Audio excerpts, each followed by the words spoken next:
ఇక్కడ బోధిస్తున్నాడు. 4వ యెషయా గ్రంథము 58వ అధ్యాయము 3 నుండి 4 వచనములు మనం ఈ రీతిగా చూస్తున్నాం.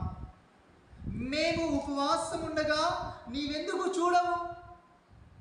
మేము మా ప్రాణమును ఆయాసపరుచుకునగా నీవెందుకు లక్ష్య పెట్టదు అని అందురు.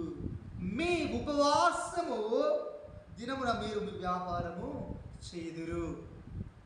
మీ పని వారి చేత కష్టమైన పనిని చేయించుదురు.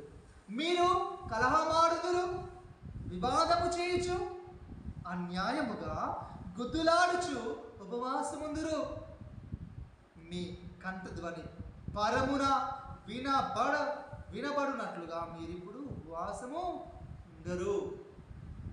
అట్టి ఉపవాసము నాకు అనుకూలమా అని దేవుడు ఇక్కడ నాతో మాట్లాడుచున్నావు.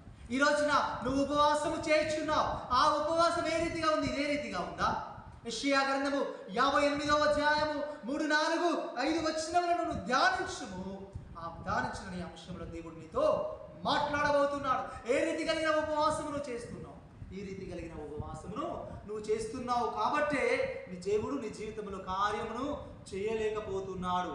అదే ఇక్కడ చెప్తున్నాడు. ఏమని చెప్తున్నాడయ్యా అంటే, మీ ఉపవాస దినముల మీరు మీ వ్యాపారములను చేయుదురు, మీరు కలహమాడుచు, వివాదములు చేయుచు, అన్యాయములా గుద్దులాడుచు ఉపవాసము ఉందురు. ఇది ఉపవాసము కాదు. కాబట్టి దేవుడు ఏ రీతి కలిగిన ఉపవాసమును మనకు ఉండాలి అని నేర్పించున్నాడంటే, మత్తయి సువార్త 6వ అధ్యాయము 16వ వచనం నుండి కొన్ని వచనములు, అదేవిధంగా యోవేలు గ్రంథము 2వ అధ్యాయము 12 నుండి 15 వచనములను ఆ రీతి కలిగిన ఉపవాసమును మీరు చేయండి. అప్పుడు నేను మీ జీవితంలో ఉద్దేశించిన ప్రతి కార్యమును జరిగిస్తానంటున్నాడు. ఎందుకంటే దేవుడు పక్షపాతి కాదు.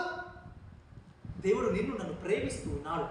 నువ్వు ఉపవాసము చేస్తున్నప్పుడు, నువ్వు కన్నీరు కార్చుతున్నప్పుడు దేవుడు దుఃఖపడుచున్నాడు. దేవుడు నీ తట్టు వస్తున్నాడు. అయ్యో నా బిడ్డ తన జీవితంలో మేలుల నిమిత్తమై ప్రయాసపడుచున్నాడు, కష్టపడుతూ ఉపవాసం ఉంటున్నాడు, తన శరీరములను నలగొచ్చుకుంటున్నాడు. ఆహారం ఉండి తినకపోవడమే ఉపవాసం. ఈరోజు నీ ఇంట్లో ఆహారం లేదు, నువ్వు తినడం లేదు, అది ఉపవాసం అని నువ్వు అనుకుంటే అది నీ భ్రమ. నీ ఇంట్లో ఆహారం కొనుక్కోలేదు, నీ ఇంట్లో సమృద్ధి అయిన ఆహారం ఉంది. అయినప్పటికీ నువ్వు దేవుని కొరకు ఆహారమును పక్కన పెట్టి నువ్వు దేవుని కొరకు ప్రార్థిస్తున్నావు చూడు, అది ఉపవాసం. అది దేవుడు మెచ్చదగిన ఉపవాసం. ఈ రోజు నీ ఇంట్లో ఆహారం లేదు, ఈ రోజు నువ్వు పస్తులు ఉంచు, నేను ఉపవాసము చేయుచున్నాను, దేవుని కొరకు మొరపెట్టుచున్నాను అంటే